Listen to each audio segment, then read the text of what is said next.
Line దాటారని మేమన్నా ఓ అని ఏడ్చామా, మొత్తుకున్నామా? లేదే. మీరెందుకు అట్లా చేస్తున్నారు? ఎవరిని ప్రశాంతంగా పనిచేయనివ్వరు. లేదంటే మొత్తం మీడియాలో, ఆ సెక్షన్ ఆఫ్ మీడియాలో, ఆ ఎల్లో మీడియాలో, ఈనాడు, ఆంధ్రజ్యోతి, ఆ TV5 ఇంకా వగైరా వగైరా ఏమన్నా ఉంటే తోకలు, వీటిలో దాని గురించి దర్యాప్తులు, విచారణలు అన్నీ అక్కడే జరిగే తీర్పు కూడా ఇచ్చేస్తారు. ఈయనకి ఈ కోవలోకే ఆమె పురంధేశ్వరి. ఈయనేమో ఈ రకంగా నిన్న రాయడం, ఇమ్మీడియట్ యాక్షన్ తీసుకోవాలని నేను రాశాడు. నిన్న ఆయన లేటెస్ట్ లెటర్ ఏంటి?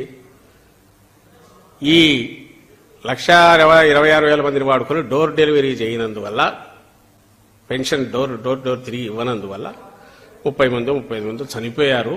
ఈ మొత్తానికి ఈ ప్రభుత్వమే బాధ్యత వహించాలి. ఇమ్మీడియట్ దాని మీద యాక్షన్ తీసుకోండి. వైఎస్ఆర్ కాంగ్రెస్ పార్టీ మీద, చీఫ్ సెక్రటరీ మీద, ప్రభుత్వం మీద యాక్షన్ తీసుకోండి అని ఈసీకి ఒక లెటర్ చంద్రబాబు నాయుడు. అసలు దానికి ఏమైనా అర్థం పర్థం ఉందా? ఫస్ట్ థింగ్, నీకుందే అర్హత, అడిగే అర్హత. నువ్వే లెటర్ పెట్టించి, నువ్వే ప్రెజర్ తెచ్చి ఈసీ మీద, నువ్వే పెన్షన్లు ఇళ్ల దగ్గరికి చేరకుండా ఆపి, అక్కడికి ప్రభుత్వ యంత్రాంగం మొత్తం కదిలి ఫాస్ట్గా 2 డేస్లోనే కంప్లీట్ చేస్తే, ఎండలకు వచ్చిపోతే దానికి మళ్ళీ వాళ్లే కారణం అని చెప్పి పెట్టి, ఎందుకంటే నీ మీదికి వస్తుంది. బండ బూతులు తిడుతున్నారు జనం, శాపాలు పెడుతున్నారు ఎక్కడికెక్కడ. నీ చంద్రబాబు రూపం ఎట్లుంటుంది, 14, 19 మళ్ళీ రిపీట్ అవుతుంది పొరపాటున ఇతనికి ఓటేస్తే అనేది ఎప్పుడైతే స్పష్టంగా ప్రజలకు నీ చేష్టల ద్వారానే, చంద్రబాబు చేష్టల ద్వారానే తెలిసిందో, ఉలిక్కిపడి దిక్కు తెలియక వరుసపెట్టి లెటర్ల మీద లెటర్లు, అందులో భాగంగానే ఇంకో దబాయింపు లెటర్లు. ఇంకా ఆయన వదిన, ఆమె పురంధేశ్వరి, ఆమె జాతీయ పార్టీ, అందులోనూ అధికార పార్టీ, కేంద్రంలో అధికార పార్టీలో ఉన్నదానికి ఇక్కడ అధ్యక్షురాలు. కానీ అజెండా మాత్రం మొత్తం చంద్రబాబు నాయుడు. ఆమె అడాసిటీ, అహంకారం అది అర్థం కావట్లా. మన రాసిండేది ఏకంగా రాష్ట్రంలో ఉండే అధికారులందరినీ పెట్టుబడేసింది. ఐపీఎస్ వీళ్ళు ప్రతి ఒక్కరికి మళ్ళీ వైఎస్ఆర్సీపీ ఇన్ని డబ్బులు ఇచ్చింది, అంత ఇచ్చింది, ఇవి చేసింది అని ఏదో ఒక రిమార్క్స్. అలాగే ఏం చూసి ఏం చేయాలి, ఈసీ బాధ్యత ఏంటి, ఎవరిని పెట్టాలనేది కూడా రికమెండేషన్ ఇస్తూ, బహుశా చంద్రబాబు ముఖ్యమంత్రి అని అనుకుని ఆమె రాసిందా, లేక ఈసీ అంటే మా పార్టీ దీని తరఫునే పనిచేస్తుంది కదా అని ఆమె అనుకుని పెట్టిందా?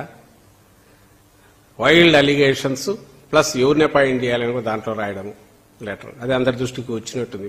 మా వాళ్ళు రియాక్ట్ అయ్యారు, అందరం అవుతున్నాం. ఇది ఎందుకు చేసింది ఆమె? చంద్రబాబు నాయుడు గారి పనుపున ఆయన ఒక పక్క అటాక్ చేస్తే, ఆయన వదిన గారు ఇంకొక పక్కన అర్జెంటుగా ఆమె కూడా తన మరిదిని తీసుకొచ్చేసి ఇక్కడ కూర్చోబెట్టాలి పవర్లో. ఆ రోజు ఎన్టీ రామారావు వెన్నుపోటు పొడిచి దించడంలో కూడా పూర్తి చంద్రబాబు నాయుడు సహకారమేమో. మళ్లీ ఈయన ఏజెంటుగా కాంగ్రెస్ అధికారంలో ఉంటే అక్కడ ఆయన ఏజెంటుగా, ఇప్పుడు మళ్లీ ఆయన ఏజెంటుగా ఆయన ఒక పక్క నుంచి ఈసీ మీద ప్రెజర్ చేస్తే, ఈమె షీ థింగ్స్ బహుశా మాదే కదా రూలింగ్ పార్టీ, అక్కడ మేము ఎట్లయినా ఏమన్నా డైరెక్షన్స్ ఇవ్వచ్చు అనుకుని ఈసీకి ఆమె ఇచ్చారేమో, ఆమె రాస్తున్నారు. ఇవి ఇంకా పత్రికలు, మీడియా వీళ్ళ దీనికి తగినట్టే వాళ్ళు చేష్టాలు కూడా అట్లే ఉన్నాయి. అంటే నిజంగా అర్థం కాదేంటే వీళ్ళందరి అహంకారం ఎక్కడి నుంచి, దీనికి బేస్ ఏంటి? అసహనం అర్థమవుతోంది, నిస్పృహ అర్థమవుతోంది. ఈ అహంకారం ఏంటండి? As if they are meant for ruling.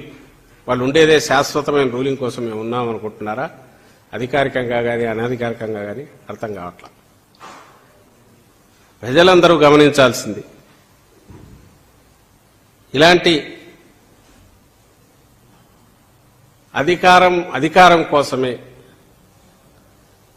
వాళ్ళు బాగుపడడానికే, ప్రజల గురించి ఆలోచన లేకుండా వాళ్ళు చేస్తున్న పన్నాగాలు, ఏదైనా వేస్తున్న పన్నాగాలు కానీ, చేస్తున్న కుట్రలు కానీ, అందులో భాగంగానే ఈ ఎక్స్ప్రెసివ్గా అందరికి కనపడేటట్టు ఏదో ఘోరాలు జరిగిపోతున్నాయి, ఘోరం జరిగిపోయిందంటే నేను ఇంతకుముందు చూపించిన లాంటిది.